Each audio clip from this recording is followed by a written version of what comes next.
Assalamualaikum warahmatullahi wabarakatuh. Pada video kali ini kita akan membahas tentang mengapa Pancasila menjadi ideologi negara. Berikut nama-nama anggota kelompok 5. Menelusuri konsep dan urgensi Pancasila sebagai ideologi negara.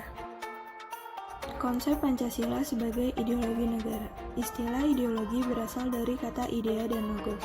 Idea artinya gagasan, konsep, pengertian dasar, cita-cita, dan logos yang berarti ilmu. Ideologi secara etimologis artinya ilmu tentang ide-ide atau ajaran tentang pengertian dasar. Berdasarkan pengertian ideologi, menurut Kamus Besar Bahasa Indonesia, terdapat beberapa komponen penting dalam sebuah ideologi, yaitu sistem, arah, tujuan, cara berpikir, program, sosial, dan politik. Sejarah konsep ideologi dapat ditelusuri jauh sebelum istilah tersebut digunakan destitusi pada penghujung abad ke-18. Niccolo Machiavelli merupakan pelopor yang membicarakan persoalan yang secara langsung berkaitan dengan fenomena ideologi. Ada 3 aspek dalam konsep ideologi yang dibahas Machiavelli, yaitu agama, kekuasaan, dan dominasi. Ungkapan Machiavelli dikenal dengan istilah adagium, yaitu tujuan menghalalkan segala macam cara.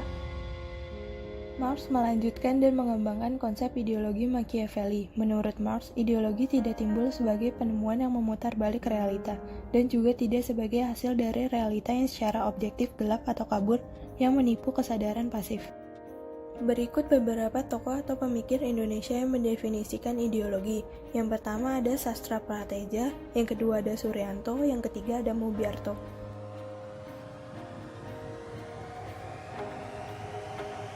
Teori ideologi menurut tokoh ideologi.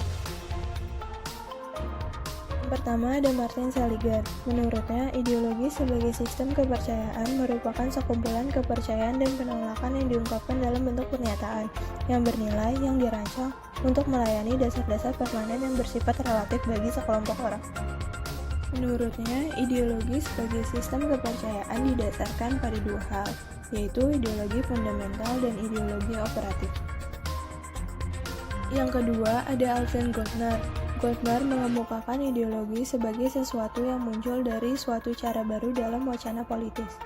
Yang ketiga, ada Paul Hirsch. Hirsch menegaskan bahwa penggunaan istilah ideologi mengacu kepada kompleksnya kesatuan praktik sosial dan sistem perwakilan yang mengandung konsekuensi dan arti politis. Untuk lebih memperdalam pemahaman, berikut ini beberapa corak ideologi. Yang pertama ada prinsip dasar sosial politik, yang kedua ada pandangan hidup, yang ketiga ada suatu paradigma tentang perubahan sosial, yang keempat ada aliran pemikiran. Setelah memperoleh gambaran dan pemahaman tentang teori dan corak ideologi, maka kamu perlu mengenali beberapa fungsi ideologi. Yang pertama ada struktur pengetahuan, yang kedua ada wawasan, yang ketiga pedoman, yang keempat, bekal dan jalan bagi seseorang untuk menemukan identitasnya. Yang kelima, kekuatan untuk menyemangati seseorang dalam mencapai tujuannya. Untuk mengetahui posisi ideologi Pancasila di antara ideologi besar dunia, maka kamu perlu mengenal beberapa jenis ideologi dunia, yaitu sebagai berikut. Yang pertama ada Marxisme-Leninisme, yang kedua ada liberalisme, yang ketiga sosialisme, yang keempat ada kapitalisme. Urgensi Pancasila sebagai ideologi negara. Salah satu tantangan yang paling dominan yang dihadapi Pancasila sebagai ideologi negara adalah globalisasi.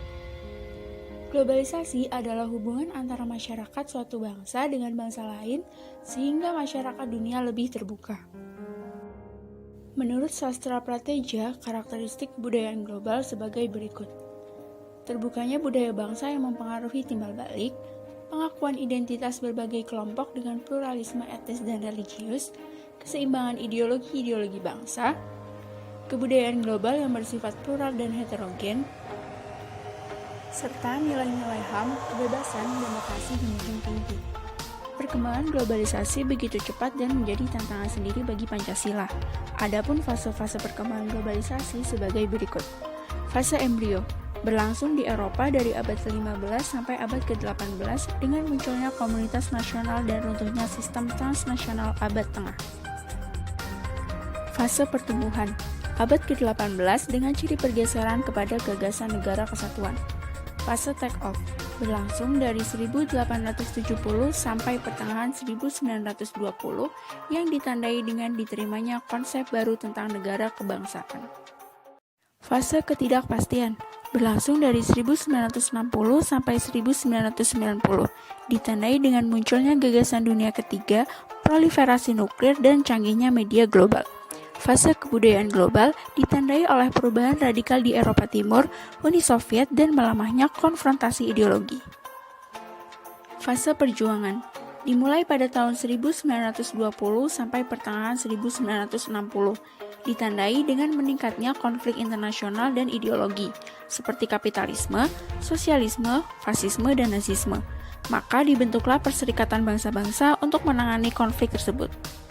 Menanya alasan diperlukannya kajian Pancasila sebagai ideologi negara. Warga negara memahami unsur-unsur yang mempengaruhi ideologi Pancasila.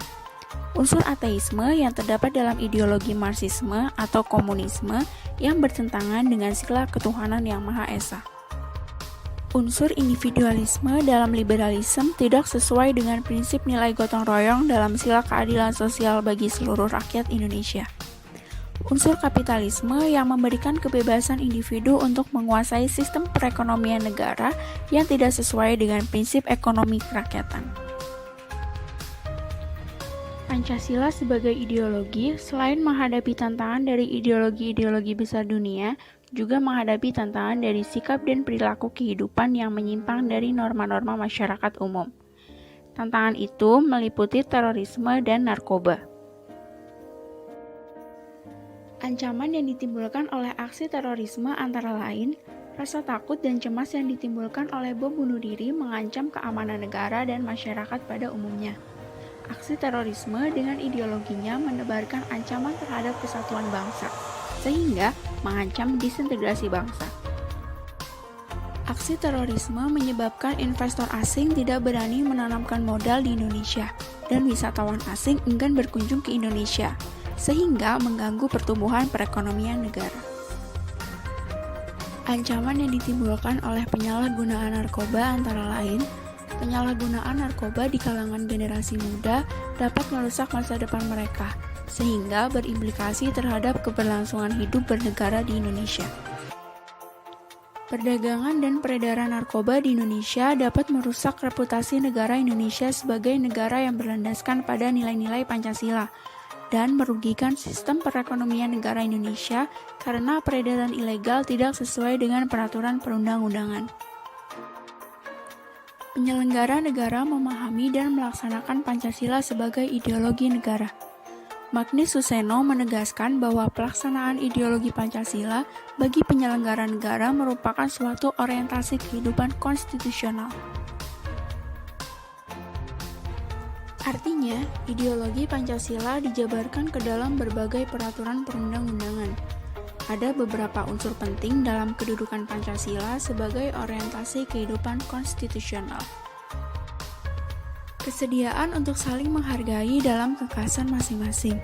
Artinya, adanya kesepakatan untuk bersama-sama membangun negara Indonesia. Oleh karena itu, pluralisme adalah nilai dasar Pancasila untuk mewujudkan Bhinneka Tunggal Ika. Aktualisasi 5 sila Pancasila. Sila ketuhanan yang Maha Esa dirumuskan untuk menjamin tidak adanya diskriminasi atas dasar agama, sehingga negara harus menjamin kebebasan beragama dan pluralisme ekspresi keagamaan. Sila kemanusiaan yang adil dan beradab menjadi operasional dalam jaminan pelaksanaan hak-hak asasi manusia, karena hal itu merupakan tolak ukur keberadaban serta solidaritas suatu bangsa terhadap setiap warga negara. Sila Persatuan Indonesia menegaskan bahwa rasa cinta pada bangsa Indonesia tidak dilakukan dengan menutup diri dan menolak mereka yang di luar Indonesia, tetapi dengan membangun hubungan timbal balik atas dasar kesamaan kedudukan dan tekad untuk menjalin kerjasama yang menjamin kesejahteraan dan martabat bangsa Indonesia. Sila keadilan sosial bagi seluruh rakyat Indonesia berarti pengentasan kemiskinan dan diskriminasi terhadap minoritas dan kelompok-kelompok lemah perlu dihapus dari bumi Indonesia.